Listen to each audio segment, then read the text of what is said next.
اللہ کے لیے تہجد پڑھا کریں۔ تہجد کے سجدوں میں بہایا گیا ایک آنسو ساری زندگی بدل دیتا ہے، اور سچے دل سے مانگی گئی بس ایک دعا نصیب پلٹ دیتی ہے۔ تہجد پڑھا کریں۔ دعا جادو نہیں ہوتی جو فوراً اثر کر دے۔ دعا تو رابطہ ہوتا ہے بندے کا اپنے رب سے، رابطہ، اور رابطہ مسلسل رکھا جاتا ہے امید کے ساتھ، بغیر مایوس ہوئے۔ انکار کی گنجائش نہیں ہوتی، بس جو مانگ لیا وہ مل گیا۔ تہجد میں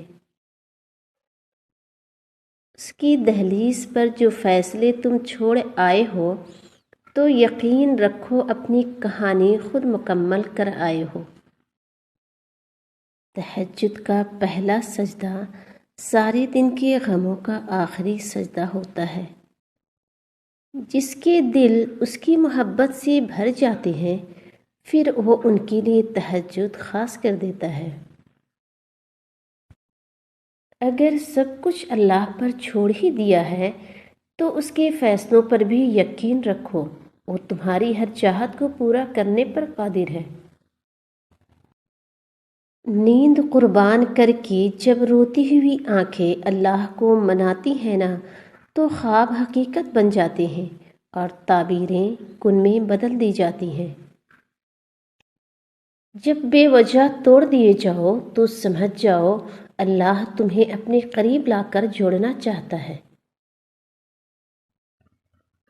اگر تہجد میں کوئی خاص بات نہ ہوتی، کیوں اللہ تہجد پڑھنے والوں کے لیے پہلے آسمان پر آتا، صرف یہ پوچھنے کے لیے کہ تمہیں کیا چاہیے؟ اللہ ان کی دعائیں 7ویں آسمان پر بھی سن سکتا تھا، لیکن پھر بھی ان سے ملاقات کے لیے تشریف لاتا ہے۔ اللہ تعالیٰ تہجد پڑھنے والوں کو بہت خاص رکھتا ہے۔ اب اللہ 7ویں آسمان سے پہلے آسمان پر اپنے بندوں کو خالی ہاتھ لوٹانے تھوڑی آتا ہے۔ اللہ کی محبت کا سفر بہت حسین ہے۔ جو اس سفر کا مسافر بن جاتا ہے، پھر اللہ اسے بھی اندر اور باہر سے حسین کر دیتا ہے۔ جائے نماز پر کیے گئے سجود کی سرگوشیاں صدائے کن بن کر عرش سے ٹکراتی ہیں۔ ایمان کی نعمت کے بعد عزت، تندرستی اور رزق سے بہتر کوئی نعمت نہیں۔ اللہ کریم زندگی کے ہر موڑ پر ہمیں عزت، صحت اور رزق میں وسعتیں اور برکتیں نصیب فرمائے۔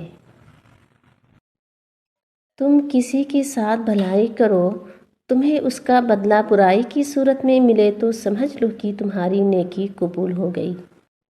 اگر کامیابی چاہتے ہو تو نمازی بن جاؤ، کیونکہ نماز کے بغیر کوئی بھی کامیابی ممکن نہیں۔